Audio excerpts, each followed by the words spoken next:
먼저 창세기 1장 27절, 28절 말씀 한 목소리로 같이 한번 읽겠습니다. 창세기 1장 27절, 28절입니다.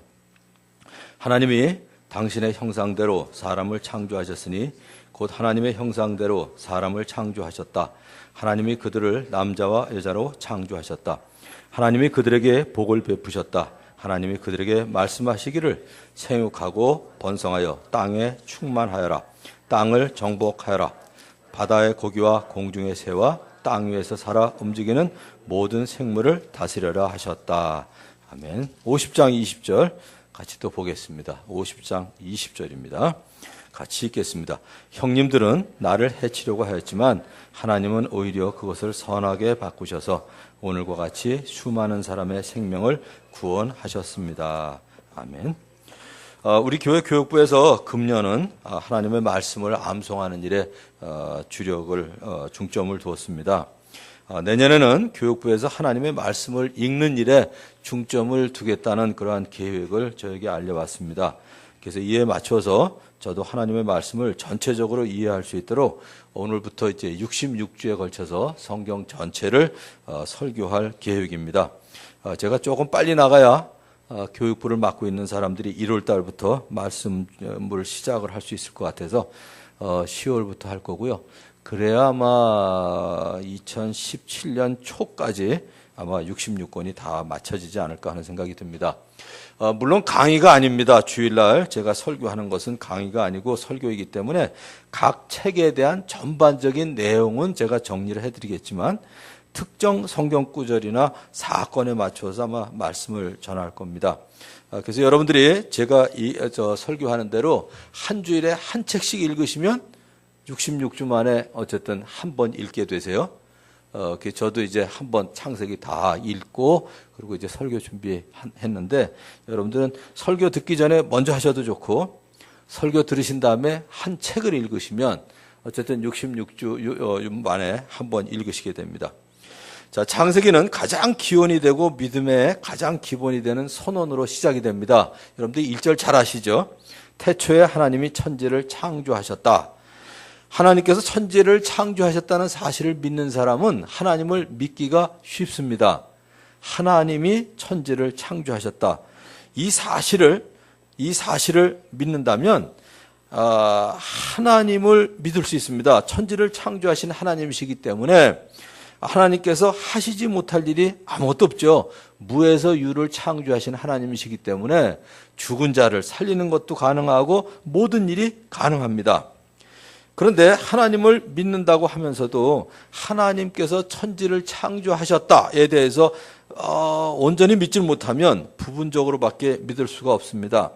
그래서 하나님을 믿고 하나님을 예배하기 위해서 다운교회에 나오고 있는 우리 성도들은 날마다 순간마다 이 사실을 믿음으로 고백하시길 바랍니다. 저 한번 따라 하시겠어요? 태초에 하나님이 천지를 창조하셨다.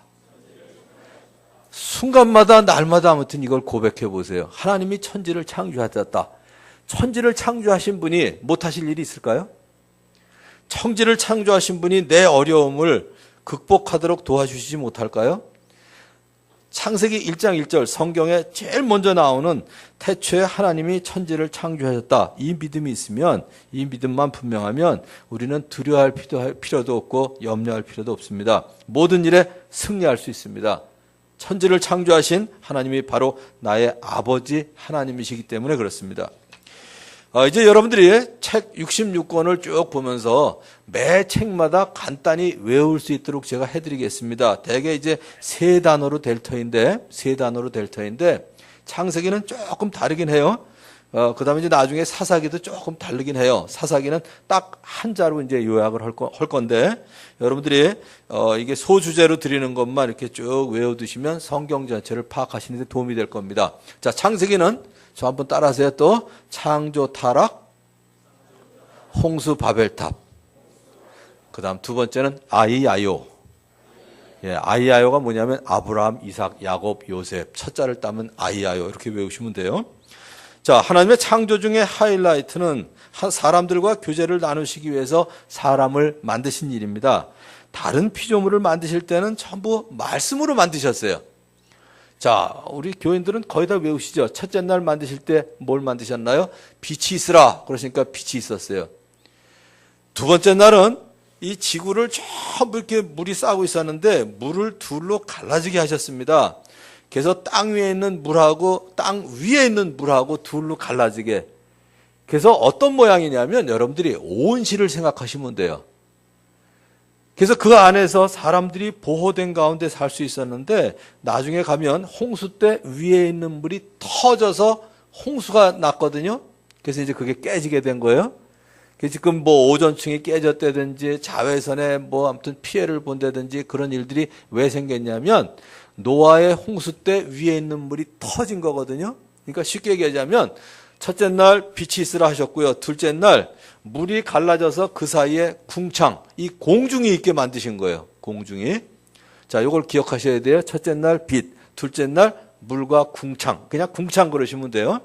그 다음에 이제 셋째 날 땅 위를 덮고 있던 물이 한쪽으로 몰리면서 뭐가 나올까요? 땅이 나오죠. 그리고 한쪽은 바다가 돼요.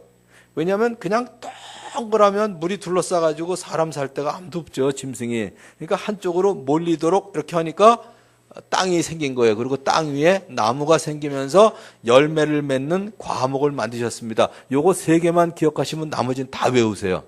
자, 첫째 날 한 번 더 할게요. 오늘은 빛. 둘째 날 궁창. 셋째 날 과목 그러시면 돼요. 과목이 뭐냐면 열매를 맺는 나무. 열매를 맺는 나무. 자, 요 세 가지만 이해를 하시면 요게 다 준비 기간이세요. 3일 동안. 그러면 나머지 4일, 5일, 6일째에는 이것들을 주관하고 누릴 수 있는 걸 만드신 거예요. 자, 첫째 날 빛을 만드셨으니까 빛을 주관하는 게 뭘까요? 넷째 날 해와 달과 별을 만드셨어요. 두 번째 날 궁창과 물을 만드셨으니까 다섯째 날 뭘 만드셨을까요? 공중에는 새가 날게 하시고 물에는 물고기가 놀게 하셨습니다. 그러니까 물고기와 새를 만드셨죠. 다섯째 날.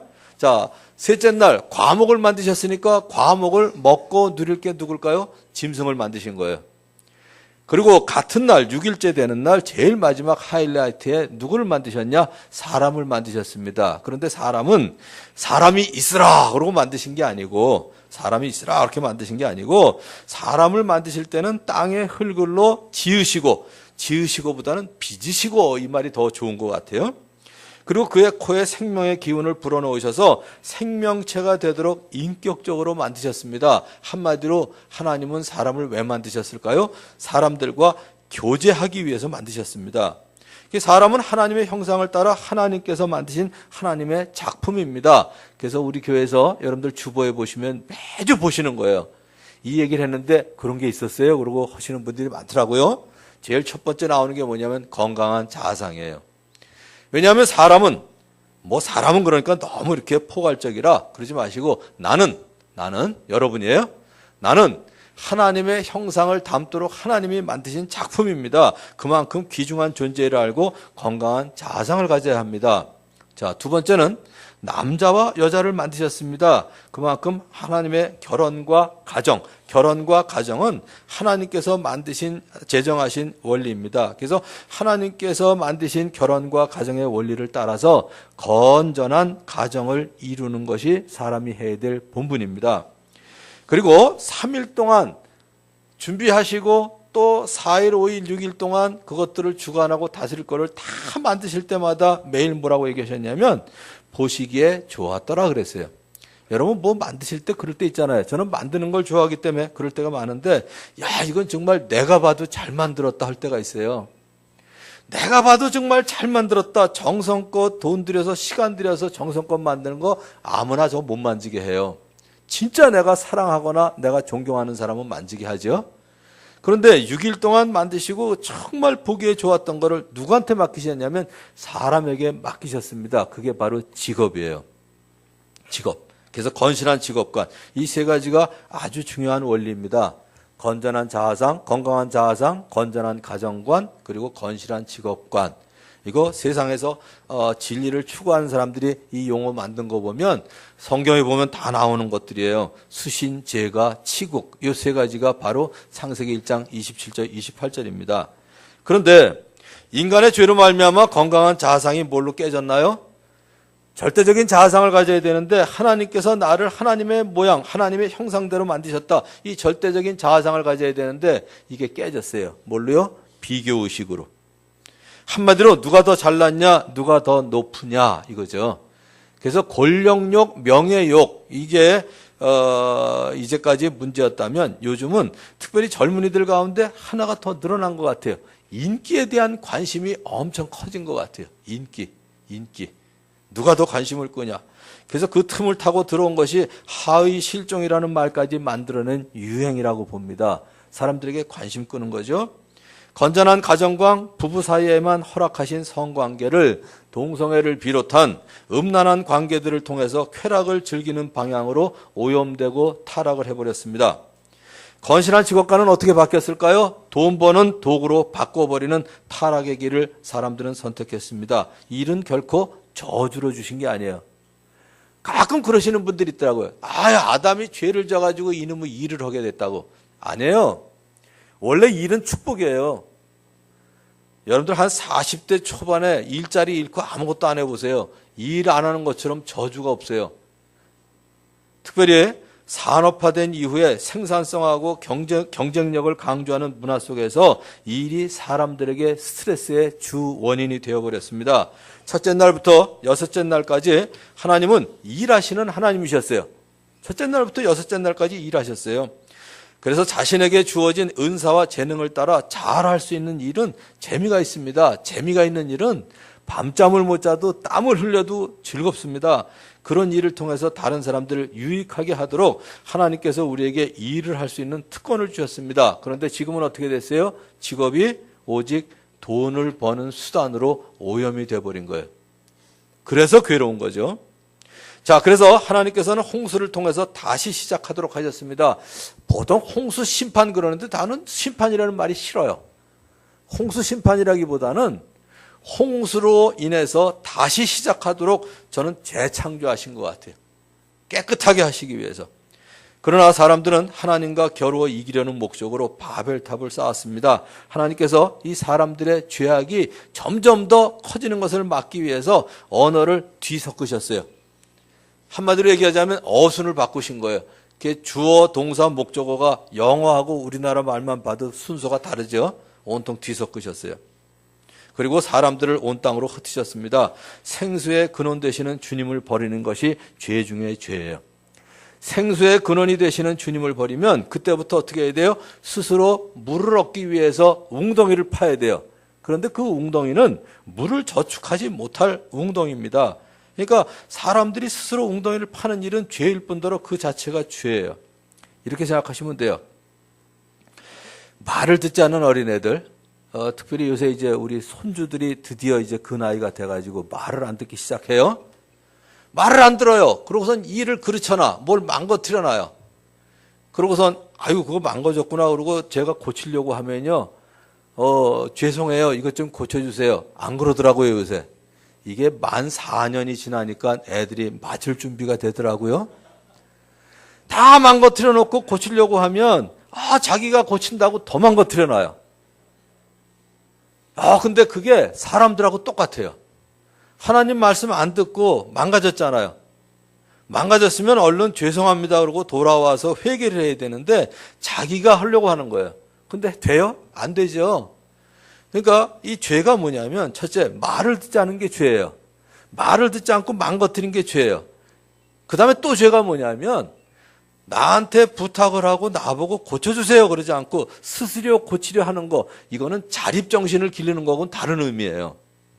자립정신을 기르는 의미하고 다른 의미인데 스스로 고치려고 하고 더 망가뜨리는 거, 이게 또 죄예요. 그래서 에레미야 2장 13절에 보면 예레미야가 명확하게 얘기했어요.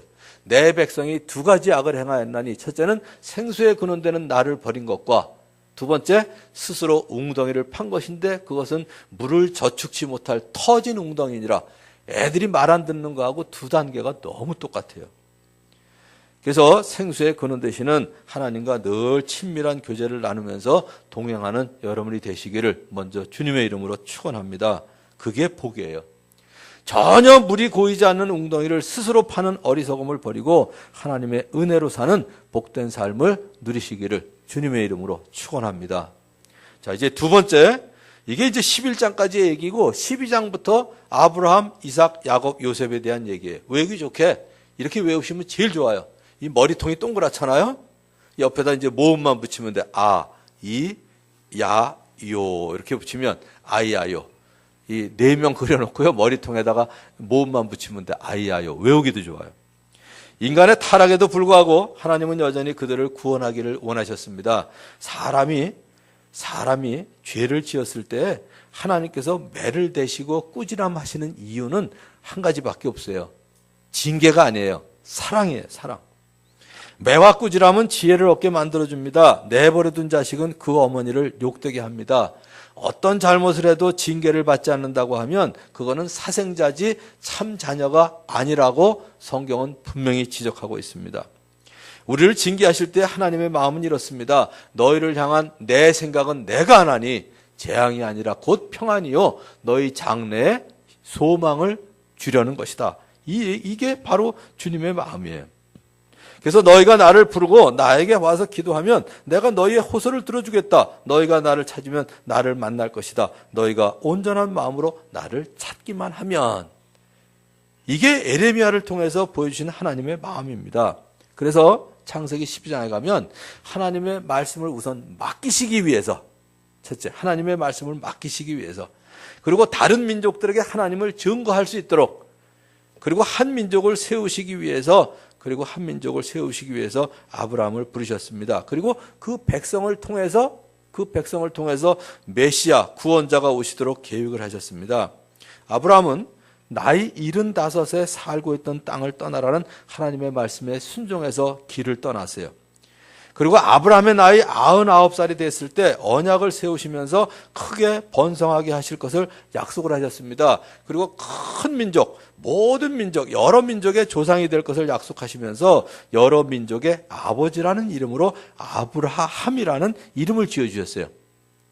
하나님께서 숨을 불어넣으실 때 우리말에서 저 이렇게 생각해요. 아직 그런 논문을 못 봤는데 제가 학위가 있으면 그런 논문을 한번 연구해서 쓰고 싶은 마음이 하나 있는데, 우리말 가나다라 마바사 이거 중에요. 기역, 니은, 디귿, 리을 이거 중에 자음 중에 숨하고 제일 비슷한 게 뭘까요? 숨소리하고 제일 비슷한 거.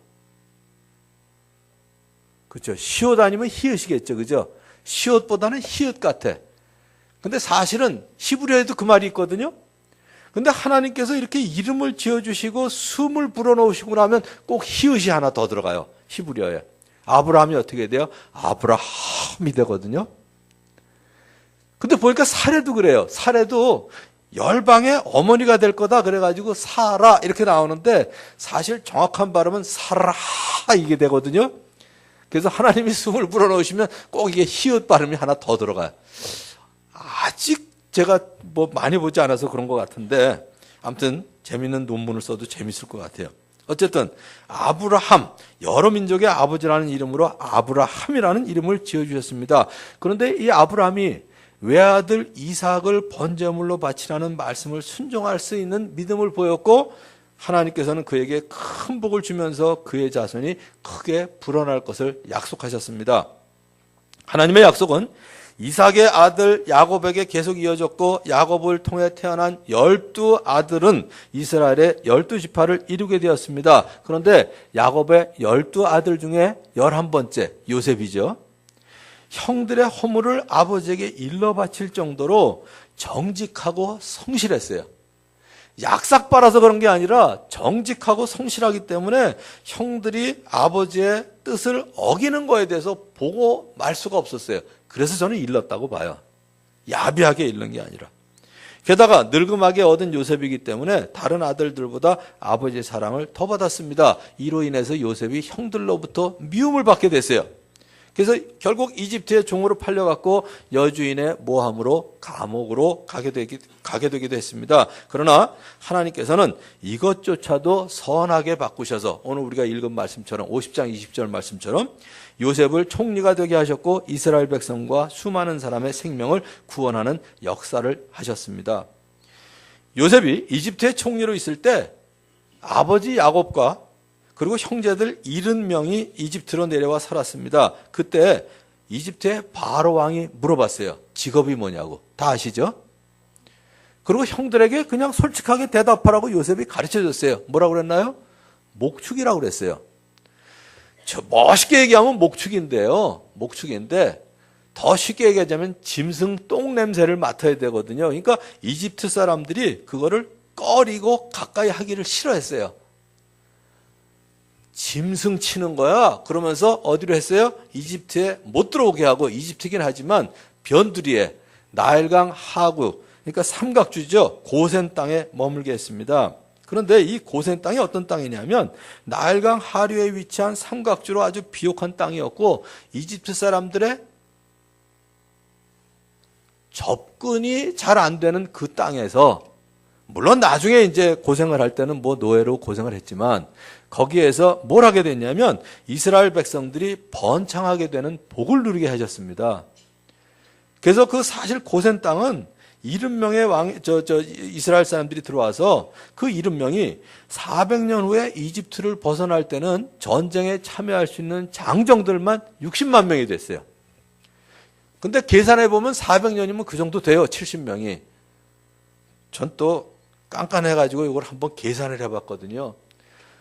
몇 년 만에 몇 명씩 낳고, 그래서 그 자손이 자손을 낳고 해보니까 거의 그 숫자더라고요. 60만 명만 되는 게 아니라 장정이 60만 명이니까 결혼했으면 120만 명이에요. 애를 둘만 낳아도 240만 명이에요.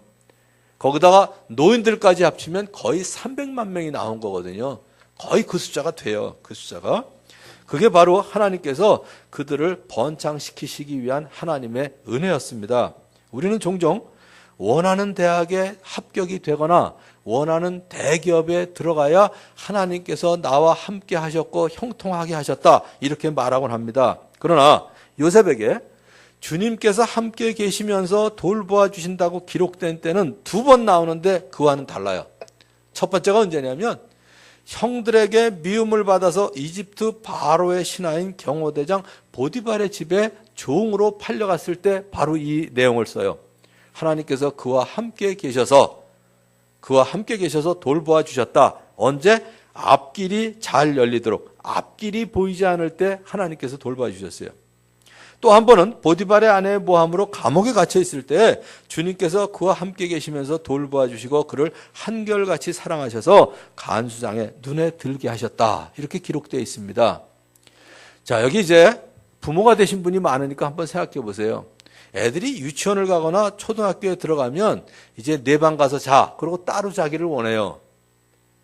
애들이 와서 자고 싶어도 네 방 가서 자라고 보내요. 그런데 그럼에도 불구하고 애들하고 꼭 같이 주무실 때가 있어요. 언제 그러세요? 애들 열이 날 때예요. 39도 40도 올라가고요. 애들에게 문제가 있을 때는 애들이 와서 안 자려고 해도 부모가 같이 가서 자요. 전 똑같은 것 같아요. 하나님이 우리와 함께 계실 때가 언제일까요? 우리가 어려움 가운데 있을 때 제일 함께 하세요. 근데 우리는 거꾸로 얘기해요. 어려움 가운데 있을 때 왜 하나님이 나를 혼자 두시느냐, 이 얘기를 하죠. 그래서 요즘은 이제 좀 유행이 지난 것 같은데 한 3, 40년 전에 한참 유행했던 게 있어요. 모래 위에 발자국 그려가지고 코팅해가지고 책반침처럼 거의 갖고 다니던 게 있었어요. 교회 다니시는 사람들이 모래 위에 발자국. 기억나시죠? 2 사람이 가는 발자국이 쭉 있었어요. 어떤 사람이 자기의 생애를 보니까 초창기에 쫙 둘이 가는 발자국이 있었는데 중간에 보니까 혼자 걸어간 발자국이더라는 거예요. 그래서 그때가 언젠가 그랬더니 자기가 가장 어려움을 당할 때였대요. 그래서 하나님한테 항의를 했답니다. 왜 저와 같이 이렇게 나란히 걸으시더니 내가 어려울 때는 나를 혼자 걸어가게 내버려 두셨냐. 그 이제 시 내용이에요. 그랬더니 하나님이 얘기하셨죠. 잘 보라고. 그 발자국이 누구의 발자국인가? 네가 어려울 때는 내가 너를 업고 걸었단다 하는 내용이에요. 그래서 여러분들이 어려움 중에 있다면 그야말로 하나님께서 여러분과 함께 계시면서 돌보아 주실 때입니다. 절대로 혼자 버려두지 아니하세요. 여러분과 함께 계시는 주님을 만나고 주님의 음성을 들으면서 동행하는 것을 느끼고 누리는 여러분 되시기를 주님의 이름으로 축원합니다. 이제 전체적으로 보면 창세기를 보면 뭐 계시록 끝까지 다 그렇지만 생명을 구원하시려는 하나님의 마음을 읽을 수가 있습니다. 사람이 범죄했을 때 창세기부터 한번 쭉 보면 사람이 범죄했을 때조차도 재앙을 내려 멸망시키는 것이 하나님의 마음이 아닙니다. 잃은 것을 찾아 구원하려는 예수님의 마음, 그게 바로 하나님의 마음입니다. 첫사람이었던 아담과 하와가 범죄하고 하나님의 낯을 피하여 나무 사이에 숨었을 때 하나님께서는 그들을 찾으셨습니다. 그리고 뱀이 여자의 자손과 원수가 되어서 여자의 자손이 뱀의 머리를 상하게 할 것을 예고해 주셨습니다. 그래서 창세기 3장 15절을 우리는 처음 복음이다 그래서 원복음이라고 불러요. 예수님께서 십자가 죽음과 부활로 사탄을 이기실 것을 말씀해 주신 거죠. 자, 그 다음에 가인과 아벨이 하나님께 예물을 드릴 때가 있었어요. 근데 아벨과 그가 바친 제물은 반기셨는데 가인과 그가 바친 제물은 기뻐하지 않으셨어요. 하나님께서 아벨을 편애하신 것이 아니라 가인의 제물과 제물을 드리는 태도에 문제가 있었어요. 그러니까 가인은 자신에게 문제가 있었음을 시인하고 회개해야 되는데 이게 사람 마음이 다 똑같은 것 같아요. 형제가 있는데요, 둘이 있는데 하나는 잘못된 걸 갖다 바치고 자기 태도도 잘못됐으면 지가 잘못한 건데 아, 내가 잘못했구나 이러는가요? 안 그래요. 형제를 미워하게 돼 있어요. 이 가인과 아벨이 똑같아요. 그러니까 가인이 자신에게 문제가 있었음을 시인하고 회개한 것이 아니라 가인은 오히려 몹시 화가 나서 얼굴빛이 달라졌어요. 그게 일반적으로 사람들이 가질 수 있는 태도예요. 주님께서 그래서 가인에게 말씀하셨습니다. 어찌하여 네가 화를 내느냐? 얼굴빛이 달라지는 까닭이 무엇이냐? 네가 올바른 일을 하였다면 어찌하여 얼굴빛이 달라지느냐? 네가 올바르지 못한 일을 하였으니 죄가 너의 문에 도사리고 앉아서 너를 지배하려고 한다. 그러니까 너는 그 죄를 잘 다스려라. 일부러 얘기해 주셨거든요. 죄를 짓지 않도록. 생명을 구원하시려는 것이 하나님의 한결같은 마음입니다. 그러나 가인은 그 말씀을 순종하지 않고요. 죄를 다스리지 못하고 끝내 아벨을 들로 끌어내서 거기서 이제 쳐 죽입니다. 하나님을 반역하며 하나님의 계획과 다른 길을 고집하는 사람들을 향해서 하나님은 변함없이 구원의 길을 열어 놓으셨습니다. 그리고 사람들이 망가뜨린 것조차도 하나님께서는 그것을 선하게 바꾸셔서 수많은 사람의 생명을 구원하셨습니다. 요셉의 삶이 그랬어요. 요셉의 형들은 요셉을 미워해서 구덩이에 던져넣어 죽이려 했습니다. 그런데 그래도 맏아들이 좀 낫긴 난 것 같아요. 맏형이었던 그 르우벤은 요셉을 건져내가지고 아버지 야곱에게 돌려보내려고 그냥 물이 없는 흙구덩이에 우리가 버리자. 꼭 걔한테 이렇게 우리가 손을 대가지고 피를 흘릴 이유가 있냐. 그래가지고 이제 거기 넣었다가 꺼내서 야곱에게 돌려보내려고 그랬는데 이 르우벤이 자리를 비운 동안에 다른 형들이 요셉을 상인들에게 팔아서 결국은 보디발의 집에 종으로 간 거예요. 종으로. 그러니까 형들이 요셉을 해치려고 했던 건 사실입니다. 다시 창세기 50장 20절 한번 올려주세요. 거기 보시면 요셉이 그걸 몰랐던 게 아니에요.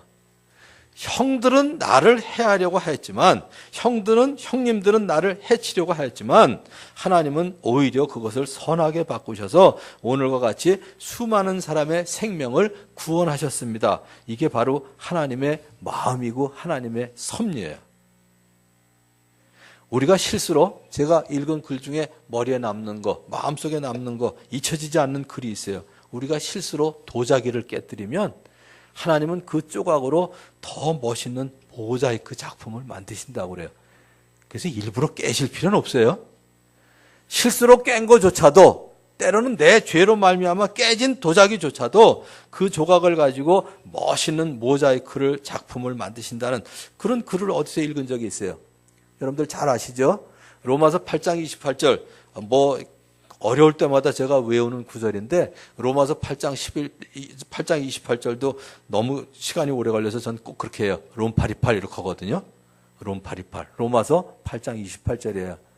하나님을 사랑하는 자 곧 그 뜻대로 부르심을 입은 자들에게는 모든 것이 합력하여 선을 이루느니라. 우리가 해야 될 일은 한 가지입니다. 하나님을 사랑하는 사람이 되는 거예요. 하나님을 사랑하는 사람은 누구예요? 하나님의 뜻대로 부르심을 입은 사람들이에요. 그런 사람들, 하나님의 뜻대로 부르심을 받은 사람들, 즉 하나님을 사랑하는 사람들은 모든 것이 협력하여 선을 이루도록 해주신다고 분명히 약속을 하셨습니다.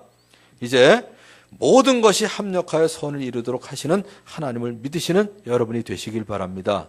그리고 한 가지 더, 하나님의 마음을 본받아서 생명을 구원하는 일에 드려지는 삶을 온전히 사시는 저와 여러분이 되기를 주님의 이름으로 축원합니다. 기도하겠습니다. 이제 여러분들 마음속에 주시는 말씀, 또 설교 말씀 들으면서 여러분 마음속에 생각나게 해주시는 죄가 있다면 회개하시고요.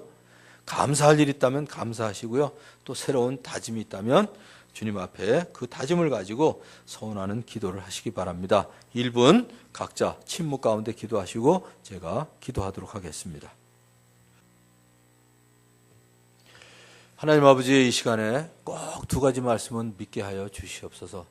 태초에 하나님이 천지를 창조하셨다. 이 말씀을 믿게 하여 주시옵소서. 무에서 유를 창조하시고 천지를 창조하신 분께서 나의 아버지가 되시니 두려움이 없고 염려가 없다는 사실을 분명히 내 마음속에 확신할 수 있게 도와주시옵소서. 하나님 아버지, 하나님을 사랑하는 자, 곧 그 뜻대로 부르심을 입은 자들에게는 모든 것이 합력하여 선을 이룬다는 말씀을 믿게 하여 주시옵소서. 그래서 때로는 어렵고 때로는 힘들더라도, 때로는 고난을 당하더라도 그 고난이 오히려 위장된 축복이라는 사실을 꼭 기억하고 합력하여 선을 이루실 하나님을 신뢰하게 도와주시옵소서. 예수님의 이름으로 기도하옵나이다. 아멘.